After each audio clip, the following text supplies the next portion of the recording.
Hey guys, കുറേ നാളത്തെ ആഗ്രഹമായിരുന്നു കേട്ടോ പത്മനാഭസ്വാമി ക്ഷേത്രത്തിൽ പോകണമെന്ന്. പത്മനാഭസ്വാമിനെ കാണാനുള്ള ആഗ്രഹമൊത്ത് ഞാനും എൻ്റെ അനിയത്തിയും കൂടെ നേരെ ട്രിവാൻഡ്രം വിട്ടു.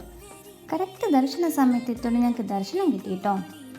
ദേ ഇവളാട്ടോ അഖില, ഇതെൻ്റെ അനിയത്തിൻ്റെ ഫ്രണ്ടാണ്. അമ്പലത്തിൽ നിന്ന് ഇറങ്ങിയതോടെ തലങ്ങും വിലങ്ങും ഷോപ്പുകളായിരുന്നു. അല്ലെങ്കിൽ ഇപ്പം കുട്ടികൾക്ക് പൊതുവെല്ലൊരു സ്വഭാവമാണല്ലോ, ഒരു സാധനം വാങ്ങിച്ചില്ലെങ്കിൽ ഷോപ്പുകൾ മൊത്തം കയറി ഇറങ്ങുന്നത്. ഞങ്ങൾ അവിടുത്തെ ഒരു ഷോപ്പ് പോലും മിസ്സാക്കാണ്ട് എല്ലാ ഷോപ്പിലും കയറി. പിന്നെ അതിൻ്റെ ഇടയിൽ വിശന്നപ്പോൾ ഞങ്ങളൊരു ജ്യൂസും കേസരിയും കഴിച്ചു. പിന്നെ ഞങ്ങളുടെ ഫേവറേറ്റായ ബോളിയും പായസം. എൻ്റെ പൊന്നു ഒന്നും പറയാനില്ല, അടിപൊളി ടേസ്റ്റായിരുന്നേ. ഉച്ചയ്ക്ക് വിശന്ന് പണ്ടാരടങ്ങിയപ്പോൾ ഞങ്ങൾ നേരെ ഒരു ഹോട്ടലിലേക്ക് വിട്ട് വയറ് നിറച്ച് മന്തി കഴിച്ചു. പിന്നെ ഗായ്സ്, എൻ്റെ വീഡിയോസ് ഇഷ്ടപ്പെട്ട സബ്സ്ക്രൈബ് ചെയ്യാൻ മറക്കല്ലേ കേട്ടോ.